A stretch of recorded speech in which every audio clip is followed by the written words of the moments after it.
May begin. Hello, everyone, and thank you for joining us. I am Anarita Bashalieva, along with co-host Dr. Victor Fett, Dr. Carina Cockrell-Ferre, and our program producer, Professor Larry Sherray. We host a weekly discussion panel on Russia's war on Ukraine with guests from Ukraine, military experts, medical personnel, academics, artists, literary figures, and relief workers. Our panel is recorded and circulated nationally and internationally. We appreciate your comments and feedback. Special thanks to Marshall University Libraries and MUIT for making this weekly event possible. If you are joining us live on Teams, please feel free to use the chat to post any questions for our guests. A quick greetings to our viewers in Ukraine from Victor Fett. Вітаємо наших слухачів з України глибоким уклоном. Ми є свідками ваших великих страждань, а також вашої великої сили. Дякуємо за участь у нашій щотижневій програмі. Today's guest on 75th meeting of M-Ukraine is Carina Cockrell-Ferre, who joins us from the United Kingdom. She's a writer, a journalist, lecturer, and blogger. She lived in England for 32 years.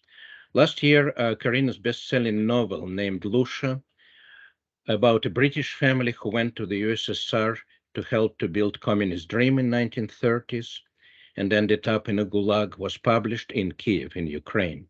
The English version of this novel should be ready next year. Carina's special area of interest and attention is history, including modern history. She is very active on Facebook, and her commentary appears often at the opposition Russian language websites, including Radio Free Europe, Radio Liberty, and this is how I first met her name. Her recent interview at Radio Liberty is on our website. Carina has closely followed the events of the Russian aggression against Ukraine since its beginning. We asked her to talk today to us about the possible impact of the war on the future of both countries, Ukraine and Russia, as she sees it from England after 500 days of this awful war. We welcome everyone, and guests and questions will be available after the program. Please, Carina. Thank you very much, Victor. Thank you for introduction. I'm very happy for the opportunity. I thank everybody and Victor for the opportunity to speak my mind. Perhaps some of my ideas you will find controversial, perhaps, and I will be very pleased to answer your questions should you have any at the end of my talk. What happened on the 24th of February 22 is going to determine our world, definitely for the rest of our lives, because I think it's only the beginning of the conflict to come. Why I think that it is why it is different from other conflicts which are not as monumental, perhaps, because I see it as a civilizational conflict, ideological, and conflict of values. Because what we have here is, on one side, value of human and sanctity of human life versus complete disregard for human life. We've got value of personal choice and freedom versus primate of the state over individual. We've got value of international law and civilized interstate agreements based on the equality of the idea of equality of states versus the rule of guns in brutal force of the strongest. We see on one side the world united by cooperation, mutual respect, versus the world where strong superpower fights for the areas or zones on influence, as it is called, and defines the destiny of the weak, as it was in 19th and 20th century, the first part of it, which we thought is gone forever. But it came back with vengeance. Which model of the world prevails and which will have to accept defeat will determine what world we will be living in. The conflict of such devastation and intensity Europe hasn't seen since World War II.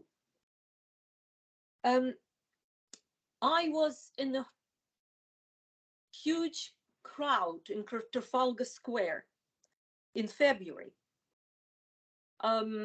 where the population of London and tourists were shocked, outraged, where Ukrainian flags were seen everywhere. Then we went to the meeting. I will never forget this meeting by the Russian embassy in London, where again, the whole London, people of all ages, walks of life, were there gathering with flags, Ukrainian flags, with flowers, with placards, and it was the atmosphere of shock, and because we thought it is not possible what is happening. And I remember sort of a nurse from London who I spoke to, and she showed me this video. Her hand was shaking, and she was showing me the video. You remember, you probably all seen it, how tank was driven over, Russian tank was driven over the car with people in it. And she was asking me, how could it possible? How is it possible? And how could it happen? And I didn't have an answer because I was in shock. I don't think I'm over the shock now because it's just difficult to comprehend. Then in Britain, the outcry was tremendous. The support, the people were absolutely supportive. And there was a program, Home for Ukraine. Sorry, I'm a bit emotional. I will calm down in a minute. And this program accommodated, by now, it's about 150 families. It was a program offered by the government where potential hosts would be paid £300 a month for the accommodation of the refugees. And people opened their homes to Ukrainians they didn't know. That was a demonstration of such goodwill. It was just absolutely overwhelming illustration of the good nature of humans. And that juxtaposed the cruelty of what's happening. So the unprecedented, because the only similar scheme was running during the Second World War in 1939, when on the program Kindertransport, the Jewish children were evacuated to Britain from Prague. But at that time, the host families had to pay £50, which was a lot of money at the time, for basically paying these children to go back home. But there was a lot of bureaucracy, and the people were waiting for visas, but eventually people arrived. and people started living with the English and British hosts. And scheme actually did work. For 6 months. They would be living with a host, have time to learn language. All the language courses were for free. Lots of charity groups ran English courses. I was part of volunteers team, which was, we were sort of sitting on a helpline, answering phone to people who arrived. They also were given money by the government, about £300. And where do they start? Where do they go? So we explained to them how they can get from point A to point B in England. How can they use transport? What can they do in terms of getting even clothes for free? Because some of them came absolutely with nothing at all. Whatever they could grab and put in the car or in the suitcase. And I remember that was actually on TV. There was a woman who actually was, sorry, it wasn't on TV. It was one of the conversations. I don't even remember, but I remember the conversation when the woman said, we were going through Europe, and in many countries like Hungary and so on, people were offering us clothes, toiletries, charity. But it was just what you need. When we arrived to Britain and we came to the center where we could pick up the necessary things for us, I saw makeup, I saw jewelry, something, it's all for free. Obviously charity shops and so on. I saw toys for my child. I saw books on Harry Potter, which my son was delighted of. And that was amazing because you were providing us, I was thinking at the time, I'm quoting, they treat us as equals, not as a charity cases. And I don't know why I'm mentioning that, but it was kind of interesting at the time. And that is very illustrative how British actually treated these people. That's true. We were helping them to get even SIM cards, phone, and so on. And then I was volunteering the job center, helping refugees to find work because they were allowed, they had a work permit. And I was a translator there. And mainly my job was to help people who couldn't speak English. And these people were normally over 50, over 40, over 50. And they didn't speak English. They weren't young. And it was really kind of heartbreaking to see what jobs would they find. You know, there were not really many jobs for them at all. When the people with the young people, they could find a job easily. They could find job in NHS or medical service, or they could find job in banks and in cafes and in colleges, Cambridge colleges. The job centre was in Cambridge. They could find jobs in botanical gardens. We've got lots of places where the people could find jobs because they could speak English. Some of them are very good English. But I was helping a couple in the early 70s. He was a gardener, landscape designer. He had his own firm. And the lady was sort of with him, and he was hoping to find something, but I don't know why they came, because basically we were having conversation and they came to London for wedding anniversary on the 15th of February. They were quite well-to-do people from Bucha.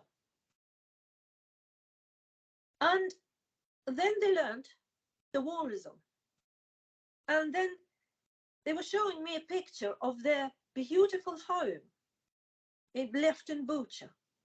But then the neighbor sent them another picture. The house was burned, destroyed.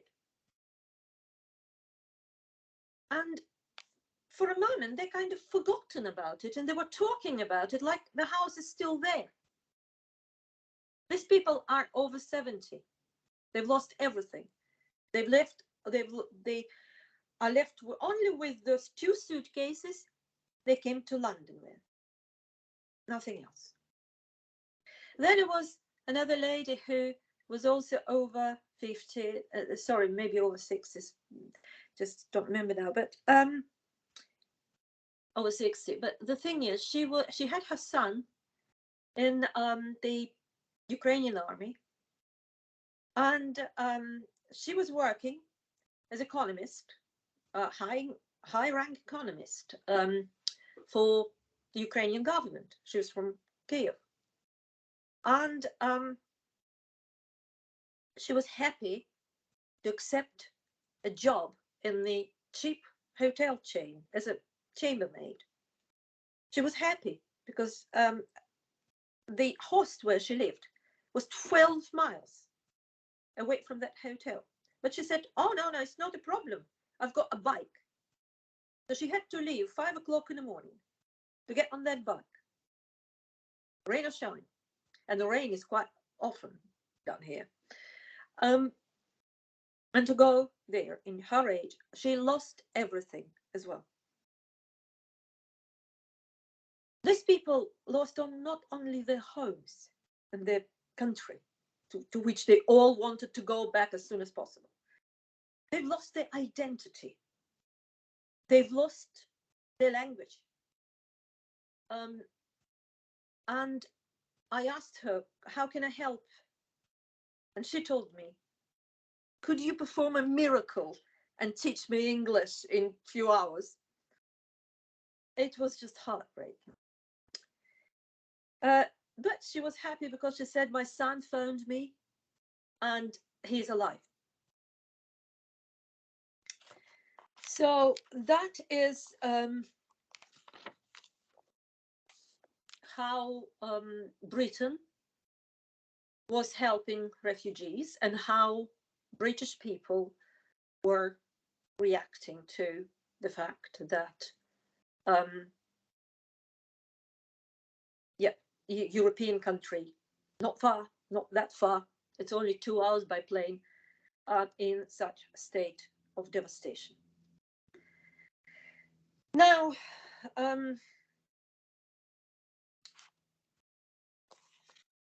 the world's attitude is changing now, as I can see it. We got used to war.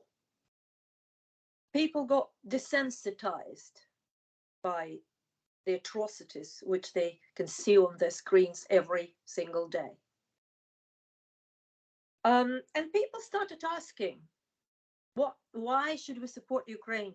Because we've got so many problems in our countries. We've got our own poor. We've got health service not in a good shape. We've got transport. We've got basically strikes on transport almost daily now, almost weekly, and industrial actions and so on. So we've got lots of problems. We've got economic problems. Why should we fork out so many millions to support Ukraine? And more worryingly, there are talks about long war. I've heard that people are discussing, oh, maybe it will be 5 years, maybe it will be 10 years.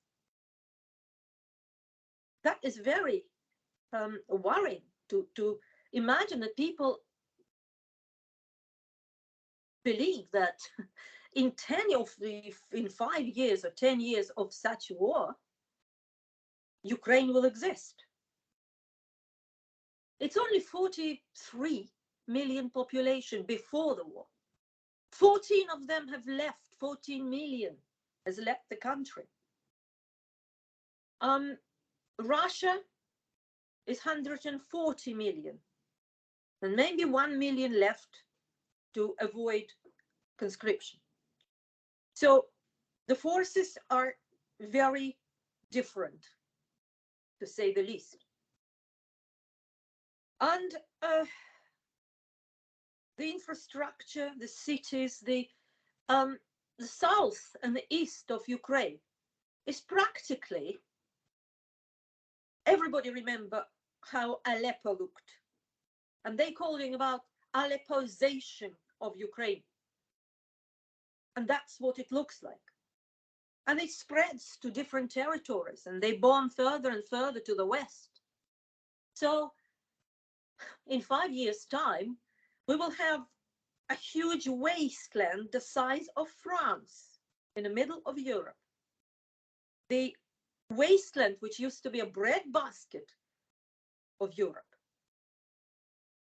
The Russians mined the territory to the extent that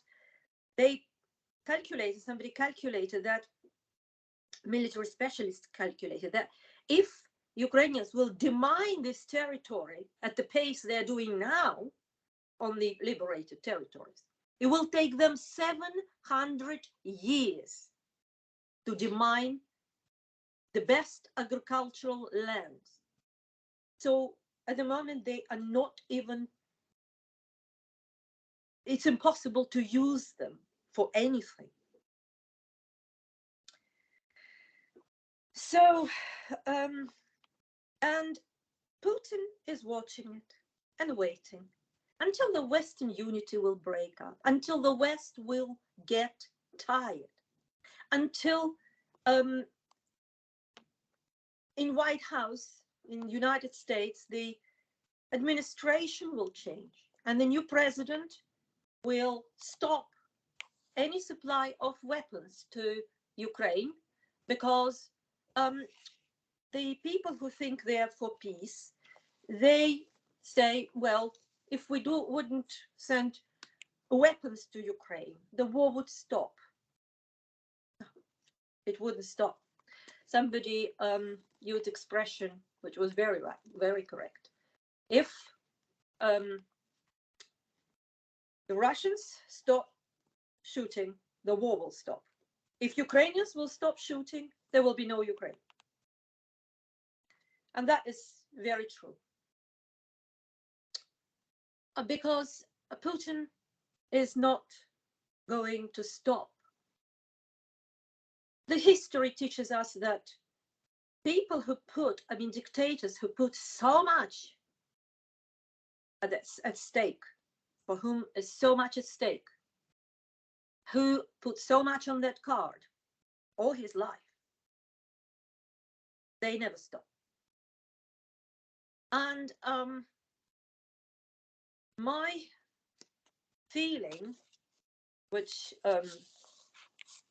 not happy to say about it, but I feel this is just the beginning, because Putin will definitely try to paralyze NATO.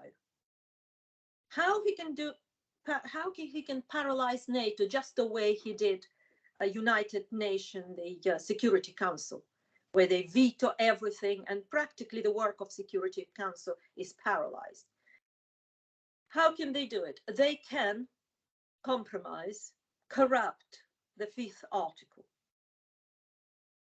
5th article, as we all know, it's one for all and all for one. So the attack of one country, and if that country requests the assistance, will mean that all the countries, members of the alliance, are under attack. And they have to retaliate militarily, not diplomatically, militarily. Now,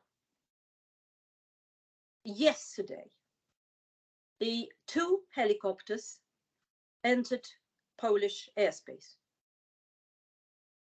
just a test. The Polish send them packing so far. Then Wagner Group has not been disbanded. They are gathering on the border between Belarus and Poland.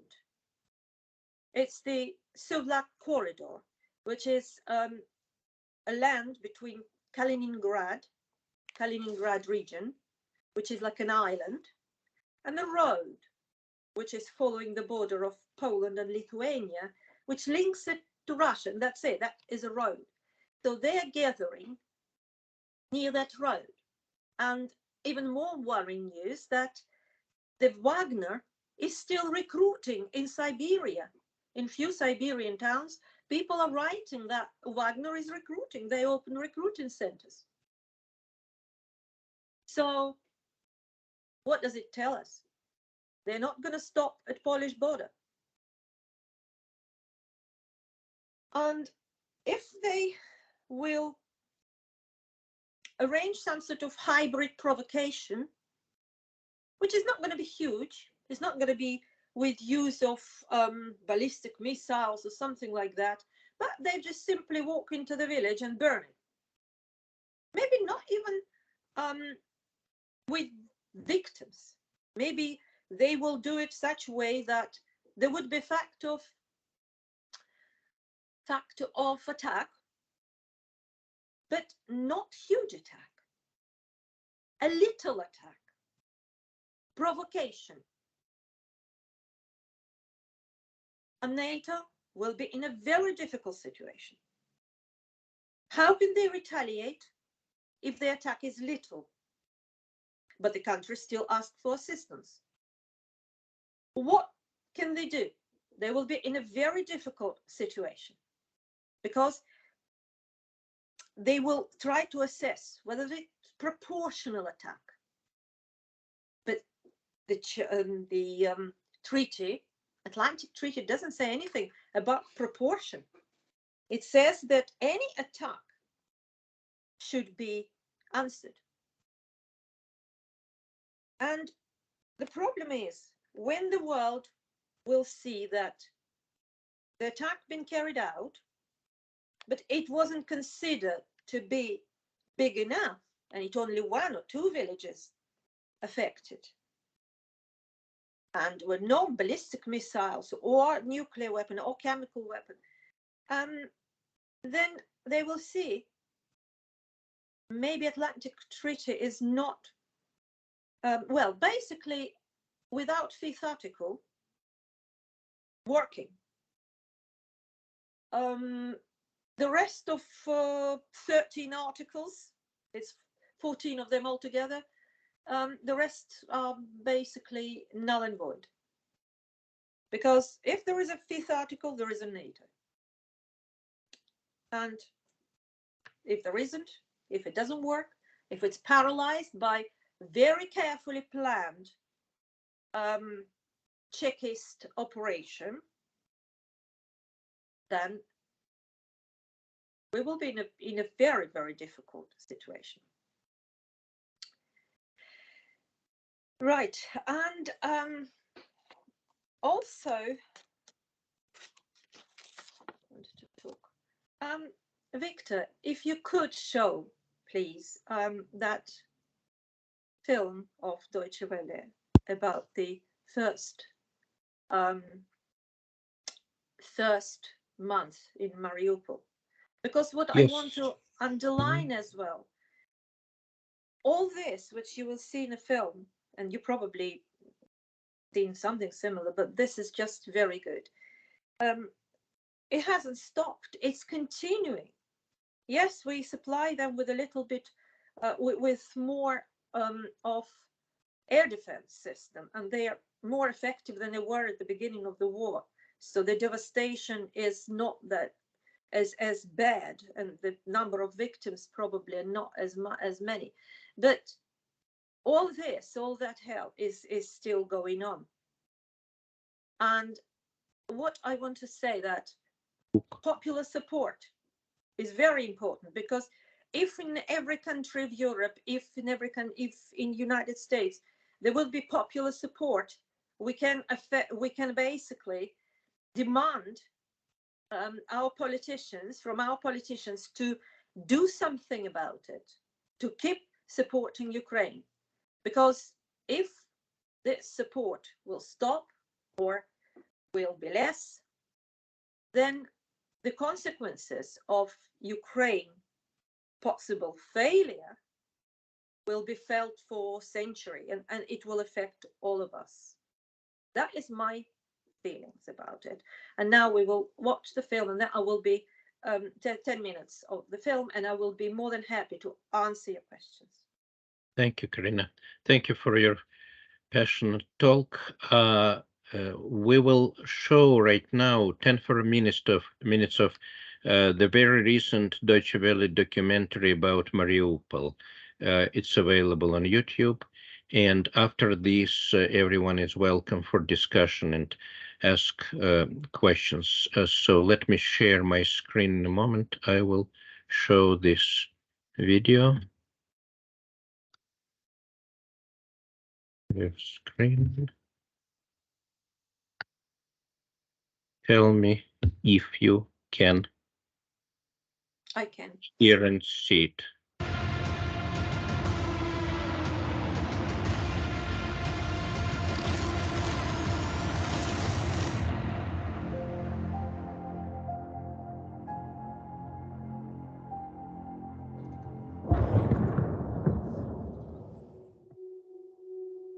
February 24th, 9:40 p.m., first day of war. The world we fell asleep in was turbulent but relatively peaceful. But when we woke up, we found ourselves in a war.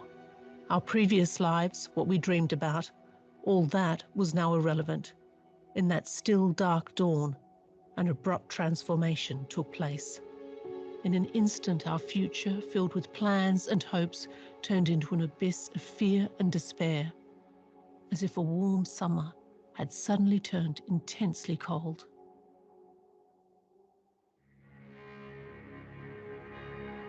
Like most people, I was in bed when the war started. At my mum's place, I'd come to see her. My husband was in our apartment on the left bank of the river. I was woken up at 4 a.m. by shelling. My son woke me up and said it started. When the war started, when they started bombing us, we looked for basements to take refuge in. I was 9 months pregnant. During the first 3 days, we heard the explosions, but felt more or less calm. The city of Mariupol is an outpost close to the front. In 2014, Russia threatened to occupy Mariupol, but we managed to protect it. And we thought this time would be the same. Then we heard that the city was surrounded, that Volnovaha, a small town close to Mariupol, was destroyed, that Sartana was also destroyed, and that the city was under siege. When the missiles hit, the houses are just smashed to pieces. Boom, no lobby. Boom, no staircase. We never imagined it could be this bad. That's why we were calm. That's why we kept visiting our neighbors, reading the news. When the sirens stopped, we just go to bed.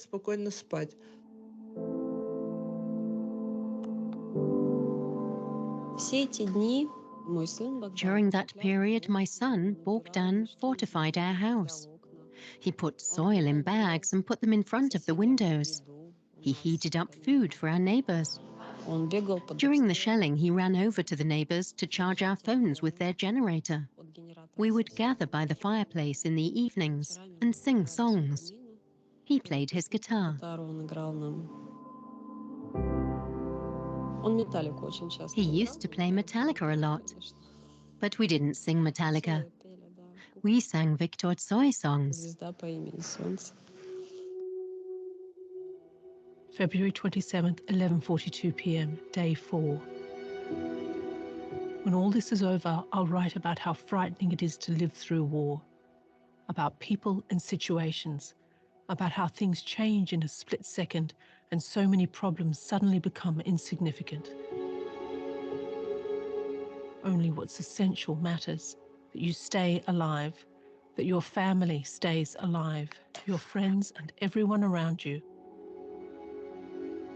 that your house remains intact, that your city isn't bombed to pieces, that your country isn't tortured.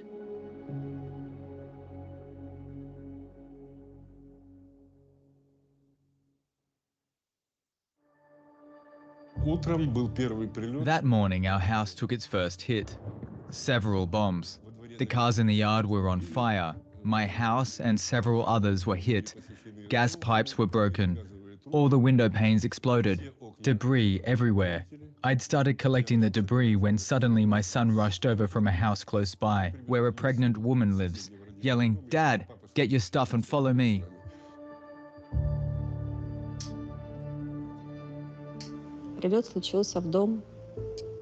They bombed the house next to ours. The debris blocked the entrance to our neighbor's apartment. Bogdan ran to get them out through the window. I ran after him, across the street. The shelling was continuing. I told him, "Bodya, please, come back inside. If something happens to you, I couldn't go on." He turned around, put his arm on my shoulder and said, "Mum, I'm going to get them out." And he got the elderly women out through the window.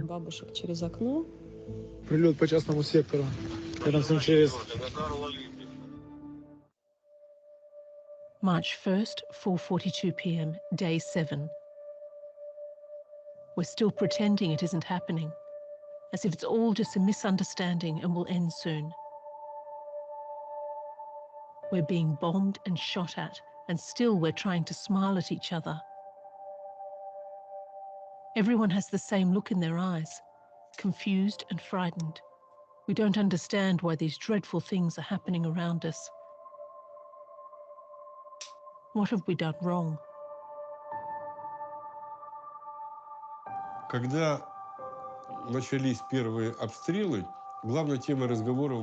When the first bombing started, all everyone in Mariupol talked about was window panes. Can you imagine? All our window panes shattered. It's a nightmare. It's impossible to live without windows. After 5 days, everyone forgot about the windows. People started saying, "A bomb hit our house. Fortunately, not our apartment. Can you believe it? Bomb debris damaged the building. The entrance is destroyed. It's terrible." Then, after a week, people forgot about bombs hitting houses. Everyone started talking about people being killed.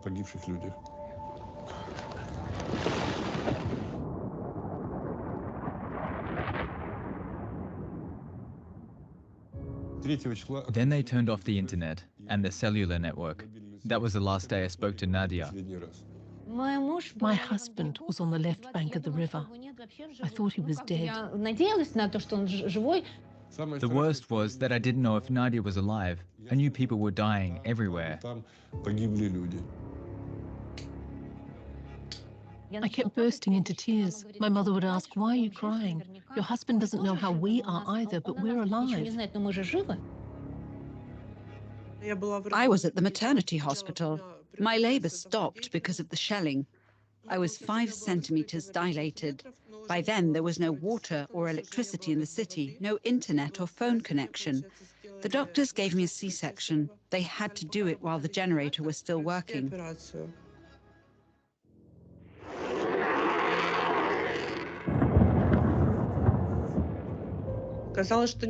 I thought they wouldn't target maternity hospitals and residential buildings, but it turned out they would. When the bombs exploded, the walls shook. Our kids were with us, and we were so scared, we thought they would die. It was -7 Celsius. The maternity hospital was freezing. I gave birth on March 2nd. On the 3rd, I was still in hospital. On the 4th, they bombed the hospital. Doctors died performing surgery. Panic broke out. It was terrifying, and I decided to leave the hospital to be with my family.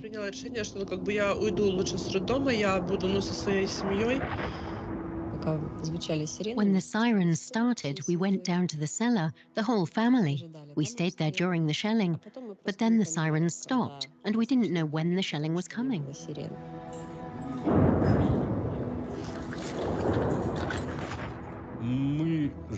We lived in the basement. It was dark all the time, unless the generator was working. Every time it started working, people would rush to charge their phones.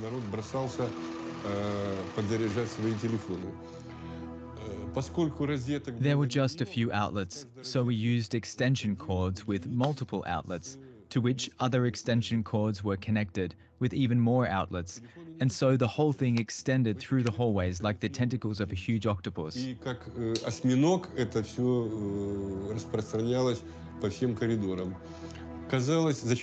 Why does anyone need a phone in a basement when there's been no internet and cellular network for 2-3 weeks? I guess it's a kind of instinct. You hope that if your phone is charged, sooner or later you'll hear your family's voices. A phone that isn't charged is like a constant reminder that you might never speak to your family again. Не просто обузой, а напоминанием о том, что он никогда со своим близким поговорить не сможет.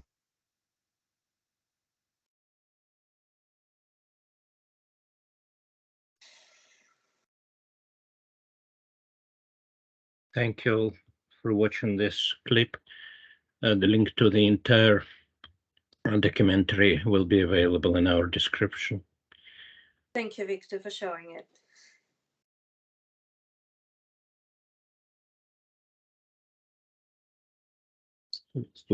Thank you again, Carina, for your passionate presentation, and we open now microphone to everyone, to anyone who wants to ask or say something. Please unmute yourself. I'll be happy to answer your questions. You also can place your question in the chat.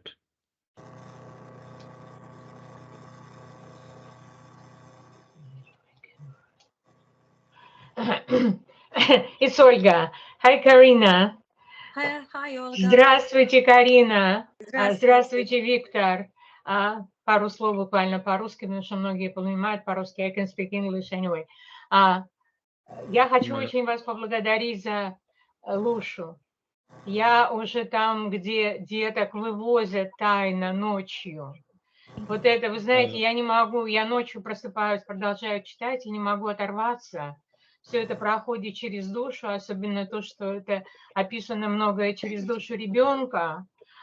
И вы знаете, я учительница, я в средней школе здесь в Америке работаю, преподаю русский язык и историю. I'm sorry, excuse me, Olga. Not everyone of our viewers speaks Russian, so I will have to translate that. Olga is actually thanking. Thank you very yes, much. Please, Olga. please do. Sorry, Please Victor. do. Yeah, you know, I'm a teacher of English language arts and Russian immersion in middle school here in Portland, Oregon. And I just am very thankful to Carina. I bought her book, Lusha, and I just couldn't stop reading. Just I wake up at night, keep reading, and I'm just almost done with the book. And it's so touching and it's so emotional, especially that goes through the soul of the kid, Lusha, the main character of the book. Since I am the teacher in middle school and I have my own 4 kids and 3 grandkids, and you know, I'm I just it's so emotional to me, and it's I'm so thankful to you, Carina. And by the way, my grandson, my elder grandson, Steve, Russian boy, but he is now an American pilot, and his American military base is located in Cambridge. And he's wonderful. in Cambridge. I know that it's been historical since the Second World War, and I know exactly where this base is. Yeah, and Stepan, he's there as a military pilot. Thanks again, and thanks for your wonderful lecture. Lots of things. You know, I have an American and a Ukrainian flag on my house. You know, and lots of people here in America support support Ukraine and just worrying about that war. And just my family will help with those first aid, big backpacks. We send them to Ukrainian soldiers, and everybody is not everybody, but lots of people, and not only Ukrainians and Russian, but American, lots of just people so supportive to Ukraine. Thanks again. Thank you. Yeah, and so thanks, much. Victor, for inviting to this wonderful program. Thank you. Thank you, Olga. Thank you. Thank you very much. I see Mikola here from Germany. Please, Pan Konopinski, open your microphone. Sorry, I was on mute. Thank you, Victor. I have a question. In the very beginning of your speech, you mentioned that we have a conflict in Ukraine between different values, human life, and so on and so on. What do you think? Can we briefly say we have a conflict of cultures?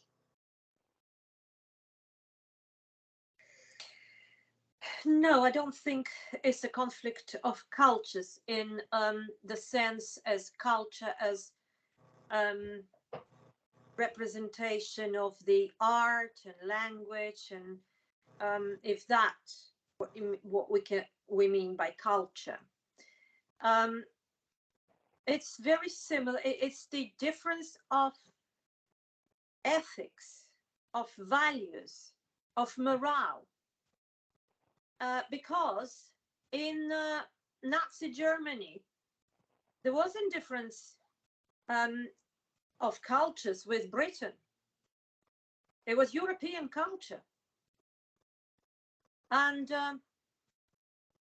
Goebbels was actually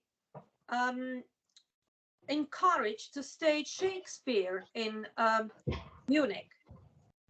So there wasn't difference in culture. There isn't difference in culture between us and Russia, not that much of a difference. Because Russia is European culture, very much so. European culture was the yeast on which Russian culture flourished during just one century, 19th century.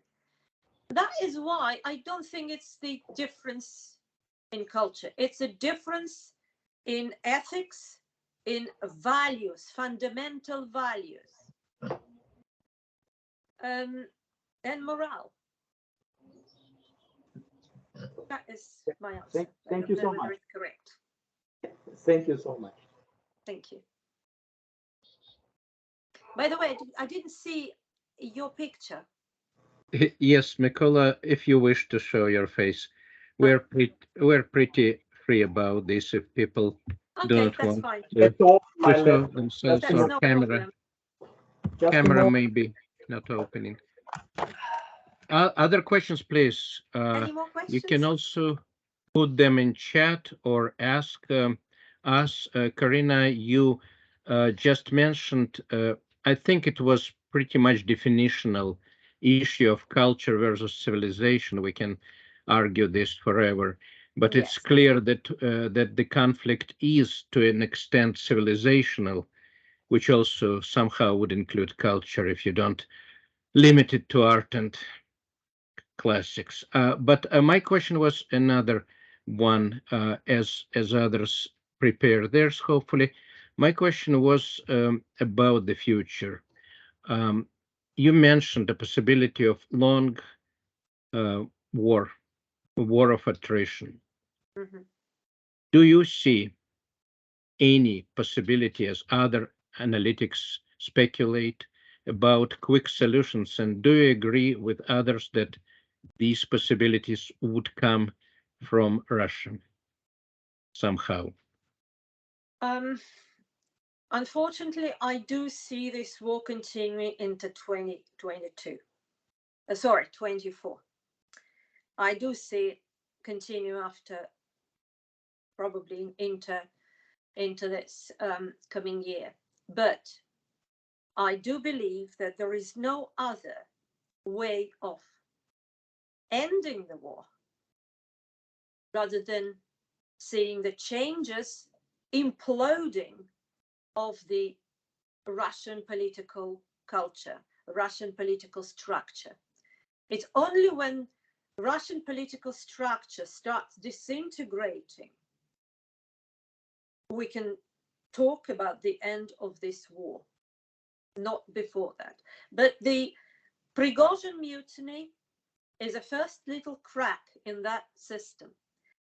I saw recently videos from some of the military bases near Moscow where officers humiliated and beaten up naked soldiers. I don't know what they've done, but they were really cruel and brutal to them. And then the whole regiment ran towards those officers to retaliate. And I think there was some form of fight, but then the recording stopped and I didn't see what happened. But the soldiers were willing to protect their comrades. And that is how the revolution of 1917 started. It's disillusioned soldiers. It's the soldiers coming from the trenches intensely unhappy. That's what actually ignited the revolution of 1917. And as Putin fashioned himself as a little bit of Tsar Nicholas or Imperial Russia, the contrast between super rich and super poor is huge. I think these little cracks will grow and become more numerous. And something will, all these quantitative changes will become qualitative change one day. I believe in it. But there is no way to change Russian structure from outside.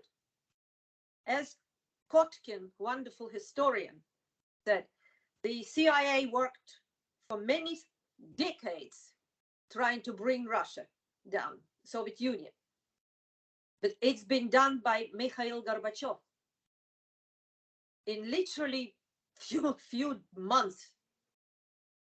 And we need to wait for something like that, unfortunately, because Russia has some sort of self-destructive potential, especially in a time of when it creates crisis for itself. Thank you. And I think that is my suggestion. Thank you. We have a question from Yefim Somin. Yefim, please open your microphone and camera. Hello, Yefim. Okay, thank you. Can you hear me? Yes. Okay. Thank you, Carina, for your presentation. Just a quick comment, actually, on the question of culture, or maybe that is civilization, or maybe outlook. I would point your attention to one of the most famous stories by Anton Chekhov, The Man in the Case, which I reread not long ago, and saw it very differently, because it really deals to a large extent with the conflict of Ukrainian outlook and an imperial Russian outlook. I really urge you to, if you don't remember what the characters there are, I think it would be a good idea to reread it. And Chekhov, of course, was born and grew up in the borderlands between Russian lands and Ukrainian lands, so he knew very well the difference in characters. So he saw that difference, which I think is playing out today as well, back more than 100 years ago. Just a comment. Thank you. Sorry, Efim, I think I misunderstood the question about culture and civilization. I think because the term can be defined in different ways, I imagine the conflict between, shall we say, liberal civilization and dictatorship. That's what I meant.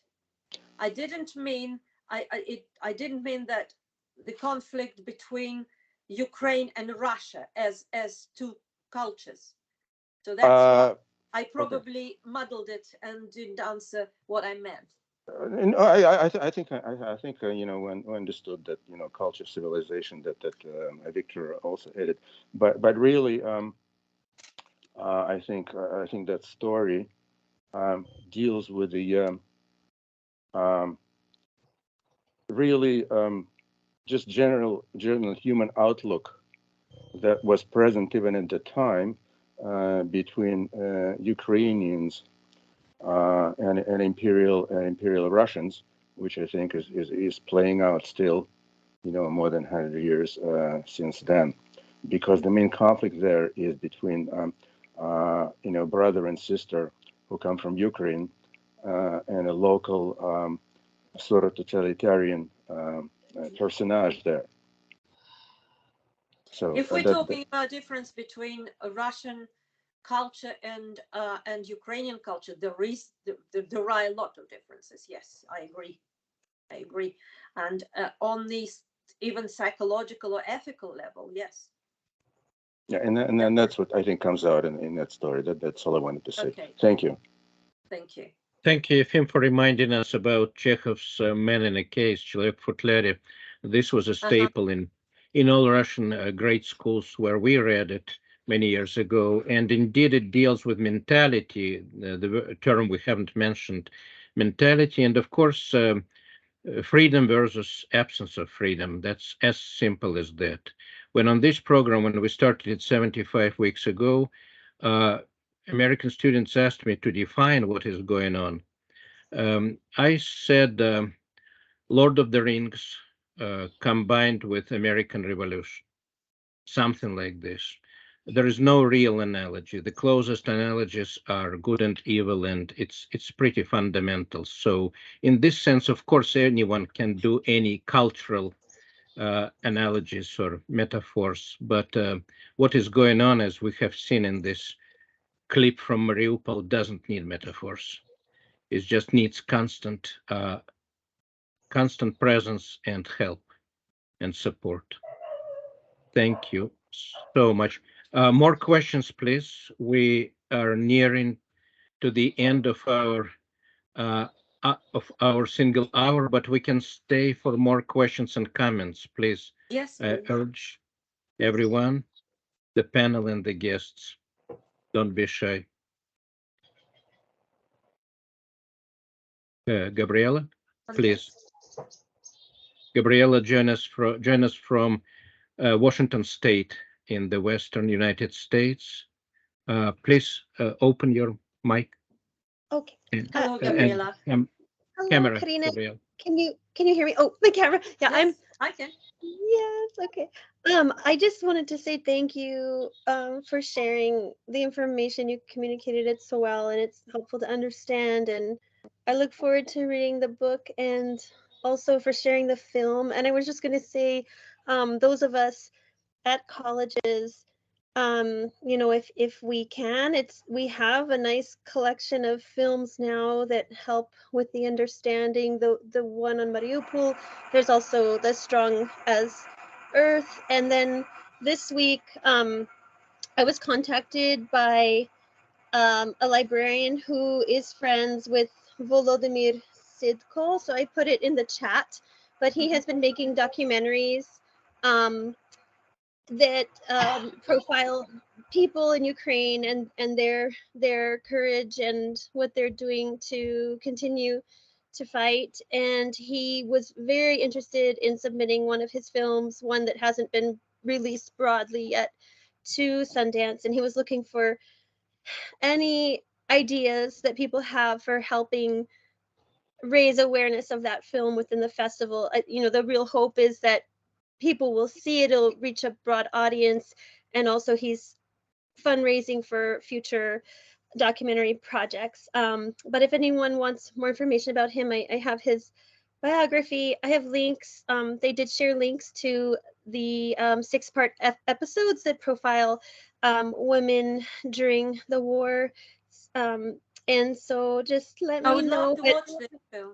Yeah, they're very, very impactful, as is the one that you shared. And I think what I was going to say to those of us at colleges, if you can collaborate with departments to have film series this fall as the semester starts again, I think it's something that's very helpful. Maybe different faculty members can introduce the films, but they're just really well done, and it's absolutely incredible that Ukrainians have the strength to participate in these projects during these terrible times. So does it have subtitles? Yes, they're subtitled. They're very well done. Yeah. Gabrielle, in which case I've got quite a sizable sort of following base on the Facebook, and I can probably, if it's licensed for distribution, I can basically sort of share it on the Facebook with my audience. Thank you so much. I will get your email from Victor and please. send and his producer was at the meeting the other day. We were basically talking to people at Penn to see of ways to increase awareness for the films, but I'm sure he would appreciate any help there. And they're really, really well done. Is he a student? Is he a student? Now he is not a student. He has graduated. I believe he went to film school in Ukraine. Oh, right. And one of his films I saw was the Price of Conflict. He did one of those one that was shown at the United Nations Film Festival. So he definitely has the talent, and I think he's just seeking a broader reach for his work. Yeah. Please do send it to me. Thank you. Thank you. Thank you, Gabriela. You have been absolutely helpful here for our program also, with a library and book links and everything. There is a huge network of like-minded people, but we are very glad to connect people in this way. We also had Andrei Zagdansky on our show last year, the famous author of The Winter of Discontent, about the first Maidan. Andrei is in New York. And Facebook does wonders to connect people. Of course, this is well known to those of us who have not used it before the war. It's now a weapon, a tool. Thank you all. And do we have more questions, please? As you think, I need again to thank Carina for her book. I hope when Lucia comes out in English, we will have a special interview here, because this is how we met, and we met actually indirectly through Oleg Fedorov, our great friend and Kiev publisher, who also was in our show this year. And one of the books he presented was Lucia. It is about things which happened almost 100 years ago, but history keeps repeating itself. So when people ask you, I guess it is a question, when people ask you why to return to Stalin's times, what briefly you tell them, especially foreigners? What do you tell them? This is a question, isn't it? Sorry. Why the Stalin's times coming back? Yeah.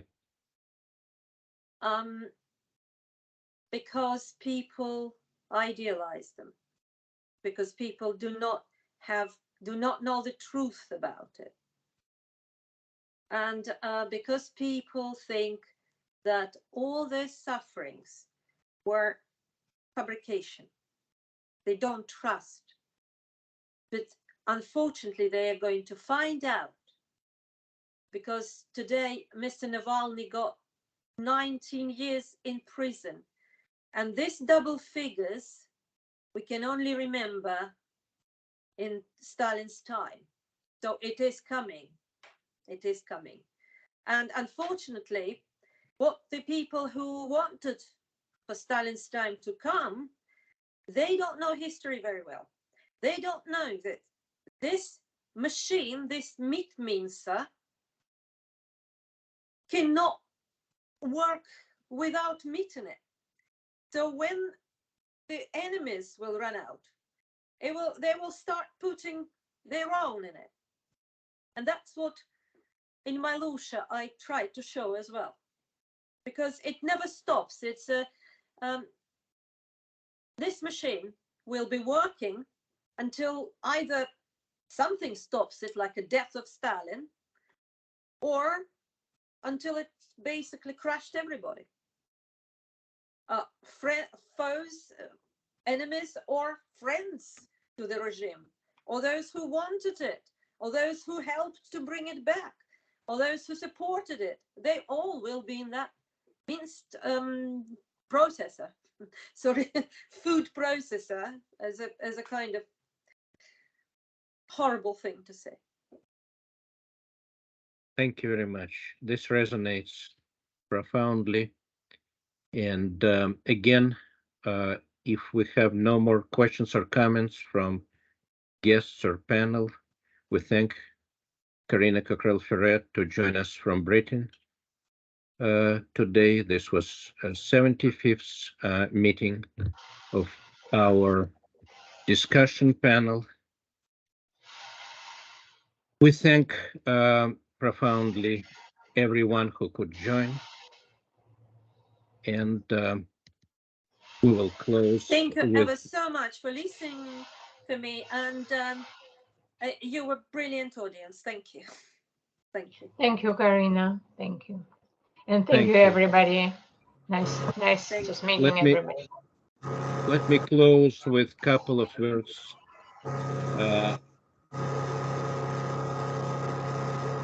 I'm sorry, there is some background.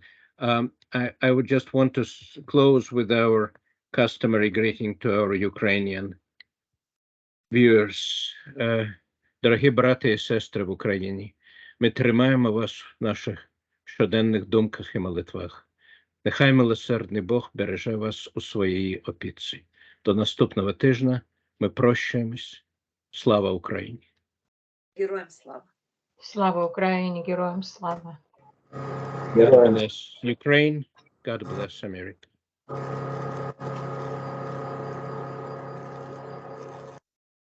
Streaming is turned off.